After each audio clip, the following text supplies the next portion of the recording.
Stickball is still strong within our tribe, and we'd like to refer to it as it's ours.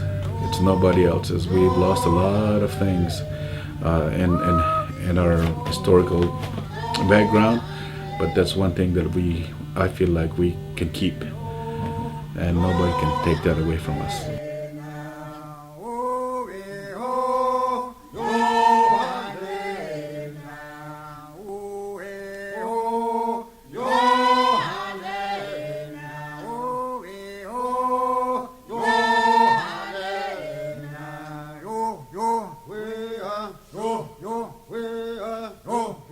We're going to try to get this game started off on the right foot. We're going to move the ball to the near side for a good footing, and the ball is up, and here we go. My grandfather used to talk a lot about stickball, and I was always interested, and I wanted to be the #1 player. I think I started playing when I was about 14 years old. Play with the adult division here at Choctaw Indian Fair, which they have every year in July. It's like a tradition that stickball is played during the fair. So everybody's just has their mind that stickball is only played during the fair. The fair, I think, originated from in our custom. We had a time when people would get together called Luwag Mashulichi, and what they would do is come together and bring their fire, and they'd spend 4 or 5 days and celebrate and eat together and just have festivities, dancing, and that was called Luwag Mashulichi. And afterwards it would begin a new year, and during that time I think the Choctaws played, as far as I understand, that's when they met together and played stickball. My grandfather used to officiate the games too, and he used to tell me that a lot of these, they call it little brother of war, but my grandfather used to tell me that it was just a symbol that the people, the communities would, like a long time ago, they'll have, like little gathering over at like Tucker or Standing Pine, and they used to be called runners that would go and tell the communities, hey, we got a festival that's going on, two moons or whatever, suns or whatever, and they all go and meet over there, and they'll start, communities would gather up and start playing, and they would usually have, like, Tucker was going to play against Coneheada. Coneheada's team would throw out their valuables, and Tucker would throw out their valuables, and they would play for the valuables there. And whoever won, they'd get all of it and divide it among themselves. Any kind of problem they had with other Ixas or clans that they had, they would settle their disputes by playing a game. It was called the little brother of war because of how rough it was. The sticks was, you can use it to whack anybody you want, get away with it, but then you'd have some sticks heading your way too if you did. You play rough, they play rough with you. And that's why we say it's a combination of all the sports that we have in the modern day. That's why they call it also the grandfather of all sports, the little brother of war. Some white people would ask, how come we all play that? A lot of bloods. If there's no blood, there's no game, I say. You gotta hurt each other. You gotta hurt somebody there, I say. If they don't get hurt, it's not stickball. Also, the drums that is played throughout the stickball games, I think what I understand is that represents the heartbeat of the creator that connects with the players, and they used to use a lot of what they call okish medicine. It's just like voodoo or things of that nature, and they used to be strong in that belief. The Choctaws, I believe, are strong in spirituality. I think my uncle my uncle, my father's brother, he provided us some sticks, and we just started playing. And before then, we couldn't afford sticks, so what we did was, those stakes, boundary line stakes, or you see on the roadside, those long sticks. We used to get them and use them as stickball sticks, playing here with my brothers and some other friends that we had. My grandfather used to make stickball sticks and the balls, and he taught me when I was young, and my dad also encouraged me to keep learning how to make it, and he taught me how to play. And when my dad died, my grandfather took over and started teaching me all these stuffs, and I started from there, and I kept it still going on, and I've got a son that I'm teaching him how to do it now. And I played stickball for 24 years till I decided to give it up and be an official. I started playing around when I was 14. Not 14, 12 years old.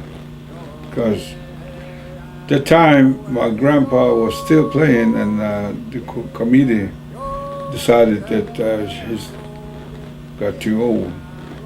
So because of injury, and they didn't want him play, so I replaced him. My daddy looked at me and said, put it on. I didn't volunteer. I didn't say I can play.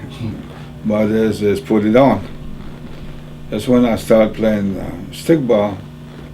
Like I said, it faded away almost. We only had 3 teams left when I started in '82. But I got it back to big. We only had 4 community participate at that time before '82. So today, stadium is full. Also nowadays, these younger generations are really excited about the game, and they play all the time, it seems like. So they learn how to catch the ball in the air. Before then, we only played once a year, but nowadays they play in between fair, and it's becoming a regular sport. It is a regular sport on the reservation. Whoever won the championship, everybody's putting a bullseye on there. They don't kill each other. The stick is not heavy enough to kill, I don't believe. Nobody died yet. But they used to, long time ago. 1700, 1800, they used to kill each other because they're fighting for something. But today we're fighting for championship, trophy. They can get rough, but we make the rule because of that. Well, now it's a lot rougher. When I started playing, they used to just mainly skills. It was mainly skills about I'm better than you picking up the ball. I'm better than you catching it. Back then, when I was playing, we didn't tackle. We just dragged the runner down and try to get the ball. And we'd pry their sticks open or make them drop the ball so we can pick it up and take it to our goal, score. But nowadays, it's all changed to where football has come into role, and when these younger guys started coming out, they still had the football skills coming out. And now, it's like when they try to hit each other and they try to knock you senseless. That's what made me decide, hey, I'd rather go to work next week before not laying in the hospital. So that's when I really quit. And it's got a lot rougher than when I started it. Because of the boundaries that we have on a football field, we do have rules, and because people constantly get hurt, it's getting tougher. Our young boys are getting stronger. People get hurt, so we have rules now. But before then, there was no rule other than touching the ball. And we have 13 officials on the field to keep track of all these players that they have 30 on each team that starts. So we have we have two major we call ejections. First is minor infractions, and the other one's major infractions. The major ones is they're ejected from the game. The minors is just like they can't have two in a game. If they get two, they're out for the game. My grandfather taught me never to play dirty, to always play by what the officials had done and the rules and all that. You play by the rules, don't you ever play dirty like that.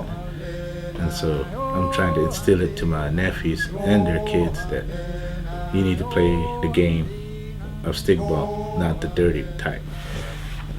When I was a teenager, when I first started playing, we didn't have any women's stickball game, but now we do today.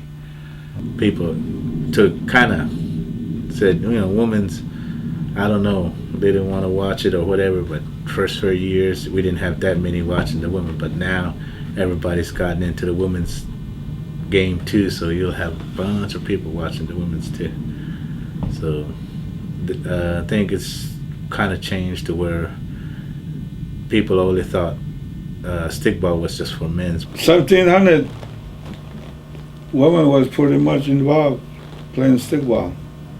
A lot of digging around history and all that, come to find out women used to play too. So now they got a grip on it, so everybody's enjoying it now. If I were still playing, it also would give me the feeling of being close to my ancestors by playing the sport, by being number one, winning the championship. It gives me a feeling of being a Choctaw and being able to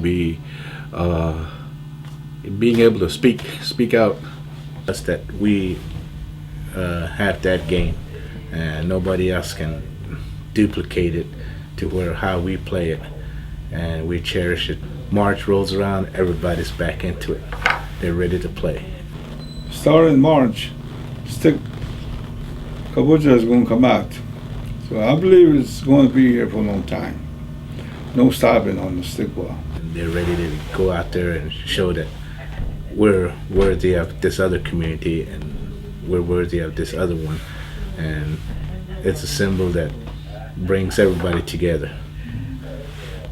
And they cherish it to where they don't want to lose it.